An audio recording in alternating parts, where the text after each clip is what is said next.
गुरु जी का सत्संग कैसे करें? वो संगत जो अभी नहीं जुड़ी या वो संगत जो जुड़ के भी बहुत दूर है और उन्हें ज्यादा जानकारी नहीं है क्योंकि उन्हें संगत नहीं मिली जो कुछ बता पाए, या वो संगत जो कि बड़े मंदिर तक नहीं आ पाए आज तक, या वो संगत जो अभी आने वाले टाइम में जुड़ेगी। तो संगत जी, गुरु जी के सत्संग में ही एक सत्संग अगर आप अटेंड करते हैं तो उसी में बड़े बड़े उद्धार हो रहे हैं। तो क्यों ना आप अपने घर में ही डेली सत्संग करिए और गुरु जी की असीम कृपा प्राप्त करते रहिए, क्योंकि जब डेली आपके घर में ही सत्संग होने लग जाएगा तो आपके घर की वाइब्रेशंस बहुत हाई हो जाएंगी। घर में जो भी कलेश है, नेगेटिविटी है, वो दूर हो जाएगी और आप की लाइफ बहुत स्मूथ और आपके सारे अटके हुए काम भी बनने लग जाएंगे। तो इससे सबसे अच्छा यही है कि आप अपने घर पे ही डेली सत्संग करें। तो अब मैं आपको बताती हूँ कि आपको सत्संग कैसे करना है। जो नई संगत है, जिनको कुछ भी नहीं पता, उनको सबसे पहले गुरु जी का स्वरूप लेना है। स्वरूप आप प्लीज कहीं भी सोशल साइट से नहीं खरीदे, क्योंकि अमेज़न पे कई लोग बेच रहे हैं, कई लोग गुरु जी के ग्रुप्स बनाकर उसमें ऐड डालते हैं कि हमसे खरीदिए, क्योंकि खरीदी हुई ब्लेसिंग्स कई नहीं होती। खरीदी हुई कोई भी गुरु जी का स्वरूप आपके घर में ब्लेसिंग के रूप में नहीं आएगा। आप बड़े मंदिर से नहीं ले सकते, अगर आप दूर रहते हैं तो आप किसी संगत से कनेक्टेड हो जाइए। संगत से भी आपको नहीं मिलता अगर, तो आप अभी फिलहाल गूगल से आप प्रिंट आउट निकलवा लीजिए अपनी समर्थ अनुसार। गुरु जी के चरण भी आप लीजिए, अपनी समर्थ के अनुसार अपना फ्रेम कराइए और गुरु नानक देव जी की प्रतिमा और गणेश जी की और शिव जी की, ये सारी चीजें आपको अपने घर के मंदिर में या आपको जहां सही लगे आप वहां फ्रेम करके लगाइए या मूर्ति रूप में लीजिए, वो आपकी अपनी इच्छा है।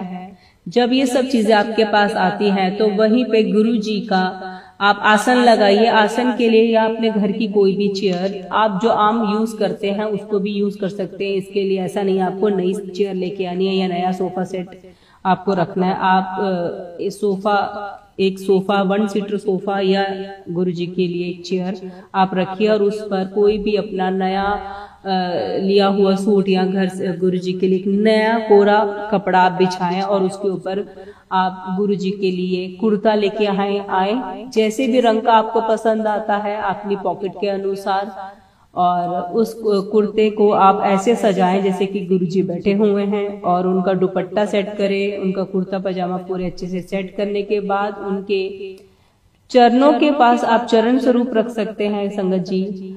जब आप ये सब के चरणों के पास आप चरण स्वरूप रख सकते हैं संगत जी। जब आप ये सब सजा देते हैं गुरु जी को, तो गुरु जी को चंदन का टीका लगाएं और गुरु जी के चेयर आसन के सीधे तरफ और उल्टे तरफ 2 आप टेबल रखिए, जो कि अच्छे से कोशिश करिए कि कवर्ड करके अच्छे साफ कपड़े से कवर्ड करिए दोनों साइड, और एक साइड आप गुरुजी की जोत जलाइए देसी घी से और एक साइड पे आप उनके लिए लंगर प्रसाद, चाय प्रसाद और जल प्रसाद रख सकते हैं। और अगर आपको गुरबानी और सत्संग कैसे किया जाता है, क्या बजाया जाता है, उसके लिए आप सबसे पहले YouTube पे सर्च करिए गुरुजी एक ओमकार।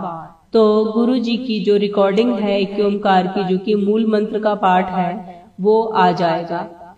और उसके बाद गुरुजी ब्लेस्ड शब्द, क्योंकि गुरुजी ने कुछ सिलेक्टिव शब्दों को ही शब्द गुरबानी को ही बोला था कि यही सुनना चाहिए, क्योंकि उसी में उन्हीं की अपार कृपा है। तो संगत जी वो ही चलाएं। जब आपको वो शब्द गुरबानी भी सर्च करने पे बहुत सारी शब्द गुरबानी खुल जाएगी और आप उसकी एक रिकॉर्डिंग रेडी करिए और कम से कम 1-1.25 घंटे की आप शब्द गुरबानी चलाने के बाद 3rd स्टेप है आपका शुक्राना चलाइए। शुक्राना भी आप सर्च करेंगे गुरुजी शुक्राना, तो शुक्राने से भी आपको बहुत सारे शुक्राने मिल जाएंगे गाने के रूप में। तो आप एक शुक्राना उसमें से लेकर आप चलाइए और उसके बाद मंत्र जाप आप लिखेंगे YouTube पर गुरुजी मंत्र जाप 7 टाइम तो गुरु जी का मंत्र जाप स्टार्ट हो जाएगा और मंत्र जाप के एंडिंग में आपको शिव